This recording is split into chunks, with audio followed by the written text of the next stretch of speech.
Hello guys and मैं आप लोग के सामने कुछ सोशल इशू लेकर आई हूँ। मेरे कुछ दिन से मेरे मन में कुछ विचार आ रहे थे कि मैं एक सोशल इशू को आप लोग के सामने मैं प्रेजेंट करूँ। मुझे एक चीज़ मुझे ये समझ में नहीं आती है कि एक ही माँ के कोख में बेटा और बेटी दोनों ही जन्म लेते हैं, ठीक है? दोनों ही साथ में खेलते हैं, कूदते हैं, स्कूल भी जाते हैं, साथ में माँ-बाप का टेक केयर भी करते हैं। बट मुझे आज तक ये समझ में नहीं आया है कि लोग लड़कियों को मुँह में लॉलीपॉप दे देते हैं और उसको चाहते हैं कि जितनी जल्दी इसकी शादी हो जाए, ये यहाँ से चले जाए, ये यहाँ से चला जाए। ठीक है भाई, मैं समझती हूँ कि लड़कियाँ आजकल पेरेंट्स के पेरेंट्स को लेकर भी सोसाइटी में भी लड़कियों को बोझ माना जाता है। लड़कियों पर लोग प्रेशराइज किया करते हैं। लोग सोचते हैं कि लड़कियों की शादी होनी भी ज़रूरी है। मैं आई एग्री, मैं यहाँ तक मानती हूँ कि हाँ, लड़कियों की शादी होनी चाहिए, लड़कियों का भी जनरेशन बढ़ना चाहिए, यहाँ तक तो सही है। लेकिन मैं उस पेरेंट्स से पूछनी चाहती हूँ कि आप अपनी बेटियों को शादी कर देते हैं, चलो ठीक है, कर दिए। आपने उससे बिना पूछे उसका हक अपने बेटे और बहू को लोग दे देते हैं, यहाँ तक भी सही है।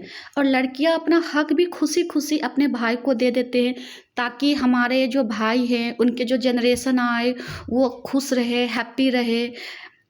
बेटियाँ इसलिए भी अपने आप को कुर्बानी दे देती है, अपने हक को दे देती है ताकि वो मेरे पेरेंट्स को टेक केयर करे। बहू नहीं, वो बेटी बनकर आए, भाई नहीं, वो भी वो बेटा तो है ही, उसकी भी अपनी एक ज़िम्मेदारी होती है। यहाँ तक मुझे समझ में आता है कि हाँ, बेटियाँ अपनी हक छोड़ देती है अपने भाई के लिए, भाई के बच्चे आगे खुश रहें। लेकिन मुझे ये क्वेश्चन समझ में नहीं आ रहा, मुझे आज तक ये चीज़ मैटर समझ में ही नहीं आया है कि अगर हम किसी को कुछ रुपए की हेल्प करते हैं तो लोग हमेशा उसको धन्यवाद देते हैं, लोग उसको थैंक यू बोलते हैं। उसके किए हुए कार्य को लोग लंबे समय तक याद रखते हैं कि हाँ, उसने मेरे लिए ऐसा किया है। लेकिन बेटियां इतनी बड़ी कुर्बानी देने के बावजूद भी क्या बहू और बेटा को ये भी दिमाग नहीं है कि अगर ननद ने अपने हिस्सा को छोड़ा है तभी आपके पति जो हैं इतने प्रॉपर्टी का मालिक बन जाते हैं। ननद ने अपना हक छोड़ा है तभी ना बने हैं, तो क्या आप उसको धन्यवाद देना चाहिए, उसके पेरेंट्स को टेक केयर करनी चाहिए। बट आजकल सोसाइटी में जो चलन जो हो गया, बिल्कुल ही अलग चैलेंज हो चुका है, चलन ही अलग हो गया है। मतलब बहुएं क्या करती है, पहले तो क्या करती है कि वो अपने सास ससुर और उनके बच्चे को बिल्कुल क्या बोलते हैं उसको, तोड़ना को क्या बोलते हैं, बिल्कुल पार्ट में उसको डिवाइड कर देते हैं। और क्या सोचते हैं, अपने सास ससुर के घर को पूरी तरह तोड़ देते हैं और उस अपने दुनिया को सजाने में लग जाते हैं।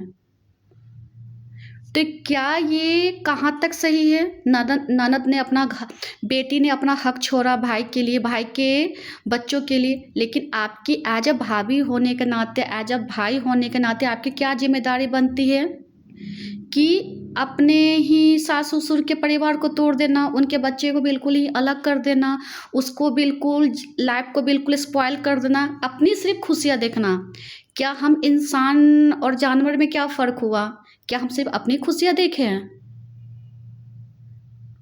और इस केस में क्या होती है, बहुत सारी जो हमारे माँ जो होती है, एज अ सासू माँ बोले या एज अ ससुर के नाम पर पापा बोल सकते हैं, वो बेचारे अपना परिवार टूटते हुए भी वो बचा नहीं पाते हैं, नहीं बचा पाते। तो क्या इसमें किसका लीगल रिस्पॉन्सिबिलिटी आता है, मोरल रिस्पॉन्सिबिलिटी आता है कि अगर हम किसी को कुछ देते हैं तो उसको लोग धन्यवाद बोलते हैं। यहाँ तो बेटियां ने अपना हक छोड़ दिया और बहू लोग क्या करती है, सास को घर तोड़ देती है, उसके बच्चे को उससे अलग कर देती है, उसके लाइफ को पूरी तरह स्पॉइल कर देती है जब तक वो मर ना जाए, ऐसा कुछ कर दी।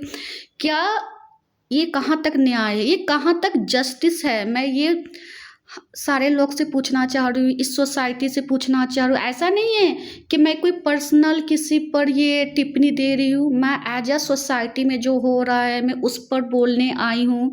कुछ लोग इस मेरे बात से सहमत होंगे, कुछ लोग मेरे बात से सहमत नहीं होंगे, it doesn't matter for me. But क्या हमारी मोरल रिस्पॉन्सिबिलिटी ये नहीं बनती एज अ बेटी कि जिसने मेरे परिवार की पूरी तरह तोड़ दिया, तो क्या मैं उस बहू को एज अ जो इतना गलत कर रही है हमारे समाज में, उसको जिस तरह हमने अपना हक उसको दिया, ठीक उसी तरह अपना हक उससे लेकर उसको एक सबक सिखा पाए, हम समाज में अवेयर करा पाए कि अगर किसी ने कुछ आपको दिया है, छोड़ा है, तो उसको जोड़ना सीखिए, उसको तोड़ना मत सीखिए, उसकी खुशी में भी खुश होना कीजिए, उसको भी लाइफ को जीने दीजिए, उसके परिवार को भी फ्रीडम में रहने दीजिए, वो भी एक परिवार का भाग है, ठीक है। तो मैं तो ये बोलूँगी कि इस ऐसा अगर किसी मैटर किसी भी समाज में हो रहा है, किसी भी घर में हो रहा है, तो मुझे ऐसा लगता है कि बेटी को आगे आना चाहिए और बेटी को अपना हक लेना ही चाहिए। जब आपका वो घर तोड़ दिया, आपको माँ बाप को टेक केयर नहीं की, बुढ़ापे में बिल्कुल छोड़ दिया, तो आपको हक लेना ही चाहिए ताकि सबक मिले। ऐसी कोई भी बहू हो वो समझे कि सास ससुर भी हमारे पेरेंट्स हैं। दूसरी चीज़ मुझे ये समझ में नहीं आती है कि आज तक मुझे ये समझ में नहीं आ रही है कि हमारे रिलेशन इतने टूट क्यों रहे हैं। क्योंकि रिश्तेदारों में ये होती है, कोई कुछ बोल दिया, उसके बातों पर लोग बिलीव कर लेते। अरे यार, हम लोग पढ़े लिखे हैं, कोई जानवर तो नहीं है। कोई कुछ बोलता है तो उससे पूछो कि हाँ इसने गलत किया है, तो उससे प्रूफ तो मांगो, उससे लॉजिकली बात तो करो कि अगर हाँ ये गलत है, इसने गलत की है, चाहे इसने गलत किया है, तो आपके पास क्या प्रूफ है, आप प्रूफ के अकॉर्डिंग उसको साबित करो। कोई कुछ बोल दे उससे आप गलत मान लोगे, इससे सारे रिश्ते टूट रहे हैं। ये चीज़ मुझे बहुत ज़्यादा समाज में ये गलत दिख रही है। और चौथी चीज़ मैं ये बोलनी चाह रही हूँ कि एज मैं बेटी से एक क्वेश्चन पूछनी चाह रही हूँ, हर लड़कियों से मैं एक क्वेश्चन पूछनी चाह रही हूँ। आप भी तो किसी की बेटी हो, बेटी के रूप में आप बहुत अच्छी होती हो, बहू बनने के बाद बिल्कुल आपका रूल एक सुपनेखा टाइप हो जाता है। क्यों ऐसा क्यों? क्या आप जो जैसा हरकत अपने सास ससुर के साथ कर रहे हो वैसा हरकत अपने मम्मी पापा साथ करोगे? नहीं ना। तो आपको करने से पहले ये भी तो सोचनी चाहिए ना कि वो भी किसी के पेरेंट्स हैं, उनके भी बच्चे होंगे। आप कीजिएगा तो वो भी कभी ना कभी इसका जवाब वो देंगे ही ना, देना तो चाहिए ना। बस मैं तो यही लास्ट में ये समाज सोसाइटी से बस मैं यही बोलना चाहूँगी, प्लीज़ एज एक अच्छी बेटी बनो, एक अच्छी बहू बनो, एक अच्छी बहन बनो, एक अच्छे भाई बनो। अगर आप लोग से किसी से कोई अच्छा रिश्ते हैं तो उस रिश्ते को बहुत अच्छे से निभाओ, उसको तोड़ना मत सीखो। किसी के साथ कुछ प्रॉब्लम हो तो उसको बैठ कर सॉल्व किया करो, ये नहीं कि किसी और की सज़ा किसी और को दिया जाए। यार हम लाइफ में आए हैं तो हमें कर्म करना पड़ेगा, मेहनत करना पड़ेगा। इमोशन में कोई रिश्ते नहीं चलते हैं, मेहनत करना पड़ता है, जागना होता है। सिर्फ अपना ही नहीं देखना चाहिए कि बस हम अपना अपना अपना अपना ही होना चाहिए। बस मैं तो आज यही बोलूँगी, जितनी भी लड़कियां सुन रही पढ़ी लिखी है पर वो समझे कि हमारे सास ससुर भी हमारे एज ए पिता के समान ही हैं, ठीक है ना।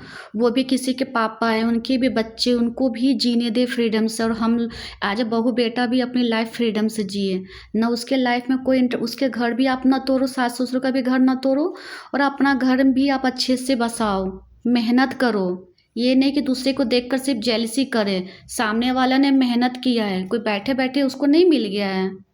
हर लड़की आजकल घर से बाहर निकल रही है, मेहनत कर रही है। प्लीज़ एज अ बेटी होते एज अ अच्छी बहू भी बनो। सिर्फ एक एज अ बेटी अच्छा बनना नहीं होता, बहू बनना भी अच्छा होता है, एक अच्छी बहन भी बनना होता है। एज अ जहाँ पेरेंट्स की कुछ गलती ना हो, जहाँ पेरेंट्स बहुत सीधे हैं, जहाँ पेरेंट्स के साथ गलत किया जा रहा है, एज अ बेटी एज अ जो भी दामाद है बहू है जो भी हो, उनको साथ आना चाहिए। गलत हो रहा है उसके खिलाफ आवाज़ उठानी चाहिए। मैं तो लास्ट में ये बोलूँगी, प्लीज़ इस टाइप का सोशल इशू हमारे समाज में ना हो, ज़्यादा अच्छे हैं। क्योंकि बहुत हमारे जो पेरेंट्स होते हैं बहुत ही एक एक गुलाब का खिलता हुआ पंखुड़ी है, जिसको एक पंखुड़ी को भी तोड़ेंगे तो उनको दर्द होगा, और हम लोग उस गुलाब के एक पंखुड़ी का पार्ट ही है ना। हम लोग उनके बच्चे, तो हमें ध्यान रखना चाहिए कि अपना परिवार को भी बचा कर रखें और सामने वाले के परिवार को भी ना तोड़ें।